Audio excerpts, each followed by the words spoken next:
조금 전 신반장과 얘기했지만요. 신현수 청와대 민정수석이 임명 2달이 안 돼 사의를 표명했습니다. 청와대는 검찰 인사를 둘러싼 이견이 있었다 이렇게 인정을 했고요. 그러면서도 문 대통령이 사의를 거듭 만류했다고 밝혔습니다. 하지만 정치권 공방은 커지고 있죠. 이런 가운데 국회 법사위에선 김명수 대법원장 출석을 둘러싸고 여야 공방이 거셌는데요. 관련 소식을 신혜원 반장이 정리했습니다. 네, 오늘 정치권에서 가장 핫한 인물은 신현수 청와대 민정수석입니다. 설 연휴를 전후로 해서 문 대통령에게 수차례 사의를 표한 것이 확인됐는데요. 문재인 정부 첫 검찰 출신 민정수석인 신수석은 올해 1월 1일자로 취임했습니다. 신현수 신임 민정수석은 대통령과 함께 참여정부 민정수석실에서 근무하며 사법개혁에 대한 확고한 철학을 공유하고 있으며 국민을 위한 법무 검찰 개혁 및 권력기관 개혁을 안정적으로 완수할 것으로 기대합니다. 이른바 추윤 갈등이 극에 달했던 지난해 말 문 대통령은 윤석열 총장에 대한 징계를 제거하며 갈등을 매듭지으려 했습니다. 하지만 법원이 제동을 걸었죠. 징계 사유는 더 따져봐야 하고 징계 절차에도 하자가 있다며 윤 총장의 업무 복귀를 결정했습니다. 여파는 여론조사 결과로 나타났는데요. 리얼미터가 YTN 의뢰로 지난 21일부터 24일까지 실시한 조사입니다. 문 대통령의 국정수행 긍정평가는 36.7%, 부정평가는 59.7%로 각각 최저, 최고치를 기록했습니다. 결국 문 대통령은 국민들께 불편과 혼란을 초래한 것에 대해 인사권자로서 사과한다라고 말했습니다. 그 직후에 나온 인사가 바로 검찰 출신인 신현수 민정수석 발탁이었죠. 문 대통령이 직접 전화를 걸어 데려온 것으로 알려졌습니다. 신수석의 가교 역할을 통해서 청와대와 검찰 관계가 조금 더 부드러워질 것이란 관측이 나왔는데요. 윤석열 총장에 대해서는 그냥 문재인 정부의 검찰총장이다. 그렇게 말씀드리고 싶습니다. 법무부 장관과 검찰총장 사이에 관점의 차이나 견해의 차이가 있을 수 있었다고 생각합니다. 서로의 입장을 잘 알 수 있게 되었기 때문에 이제는 그것처럼 국민들을 염려시키는 그런 갈등은 다시는 없으리라고 기대를 하고 있습니다. 그렇다면 신수석은 왜 취임 2달도 안 돼서 수차례 사의를 표한 걸까요? 배경은 지난 7일 법무부가 단행한 검찰 고위급 간부 인사입니다. 딱 4명 아주 소폭의 인사였지만 상징하는 바는 컸습니다. 소속 검사들이 사퇴를 건의하고 또 최근 김학의 불법 출국 금지 사건 수사 중단 외압 의혹의 당사자로 거론된 이성윤 중앙지검장 유임됐습니다. 또 윤석열 검찰총장의 징계를 이끈 심재철 법무부 검찰국장은 최고 요직으로 꼽히는 서울 남부지검장으로 이동했죠. 두 사람 다 대표적인 추미애 라인 인사로 꼽힙니다. 이 반대로 윤석열 총장 측근으로 알려진 한동훈 검사장은 법무연수원에 그대로 남게 됐습니다. 글쎄, 다소 좀 총장께서 좀 미흡하다고 생각할 수는 있겠습니다만은 패싱 이런 말은 좀 맞지 않지 않느냐 하는 생각을 가져봅니다.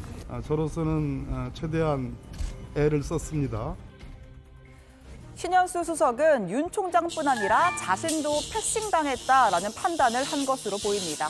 박범계 장관이 민정수석과 나누는 통상적인 논의를 건너뛰고 일방적으로 인사 발표를 했다는 건데요. 논란이 커지자 청와대는 조율 과정에서 이견이 있었다라는 사실을 인정하면서도 법무부 인사는 민정수석실을 경유해서 대통령에게 간다.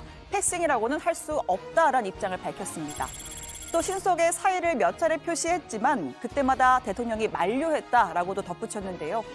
다만 박범계 장관 인사안이 조율이 채 끝나지 않은 상태에서 발표됐다는 사실은 또 인정했습니다.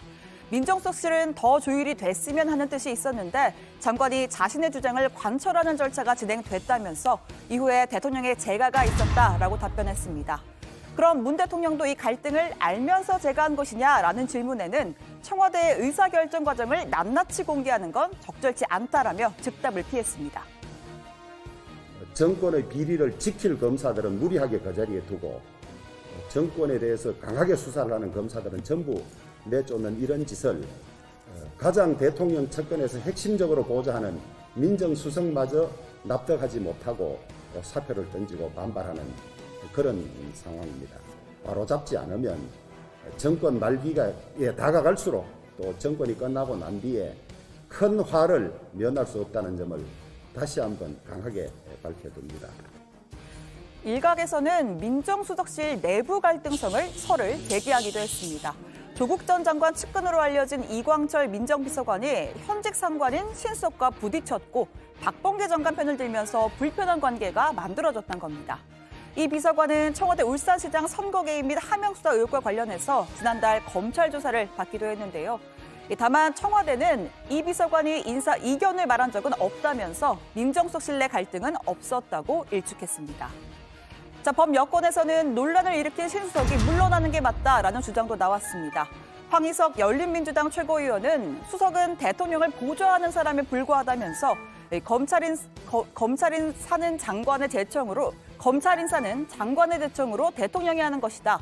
존심을 세우면서 비서로서는 부적격이다라고 날을 세웠습니다. 자, 이번엔 국회 법사위로 가보겠습니다. 거짓 해명 논란에 휩싸인 김명수 대법원장의 출석 여부를 둘러싸고 여야가 불꽃 공방을 벌였고요. 예상대로 파행됐습니다. 자, 당시 상황부터 보겠습니다. 김명수 대법원장은 반드시 출석을 해야 합니다. 몇 번에 걸쳐서 대국민 거짓말을 했죠. 심지어 야당 의원들과의 면담 자리에서까지 거짓말을 했습니다. 그래서 제가 따졌죠. 왜 다시 또 거짓말을 하냐고. 그랬더니 묵묵부답인 거 법원행정처장도 보셨을 겁니다. 대법원장의 출석을 요구하는 것이야말로 정말 사법부의 정치화를 초래하는 행위라고 봅니다. 또 직권남용으로 국민의힘에서 고발 조치했습니다. 수사 중인 사건에 대해서는 그 참고인이라든지 증인이라든지 부르지 않는 것을 원칙으로 했습니다. 이미 그건 다르죠. 그렇기 때문에 자, 몇 차례 설적 끝에 민주당 소속인 윤호중 법사위원장이 토론 없이 표결하겠다라는 입장을 밝히면서 공방이 절정으로 치달았습니다. 무슨 근거로 막느냐는 야당, 또 국회법에 써있다라는 위원장이 팽팽히 맞섰는데요. 자, 그러면 표결을 선포하겠습니다. 대법원장 출석 요구의 건을 의사진행 발언을 더 이상 진행하지 않겠습니다. 토론 없이 표결하도록 되어 있지 않습니까? 의사진행 발언 기회 드렸지 않습니까? 한 분만 드리겠다고 하지 않았습니까? 제가 그렇게 결정한 겁니다. 그게 왜 독단입니까? 위원장의 권한입니다. 자, 결국 김명수 대법원장의 국회 출석에 대한 표결은 국민의힘 의원들이 불참한 가운데 재석 17인 중 반대 12인으로 부결됐습니다. 국민의힘은 아예 대법원으로 직접 만나러 가겠다면서 퇴장했는데요. 저희 국민의힘 의원 전원은 지금부터 서초동으로 출발합니다. 김명수 대법원장이 오지 않겠다고 하니 민주당이 방탄을 하니 그러면 저희들이 가야죠. 직접 만나서 사퇴를 촉구를 하고 국민들께 사과를 하도록 요구를 할 생각입니다. 자, 가시죠. 네, 이렇게 조용히 보내드릴 거예요? 정말로 그야말로 보여주기 식으로 들어왔다가 본인들의 발언만 하고 가시는 거 아닙니까? 국회의원으로서 본연의 역할을 이 자리에서 충실하게 했으면 하는 바람입니다. 네, 국회 법사위 이야기도 들어가서 더 해보겠습니다. 오늘 청와대 발제 이렇게 정리합니다. 청와대로 번진 검찰 인사 갈등, 신현수 민정수석 사의, 문 대통령 만류.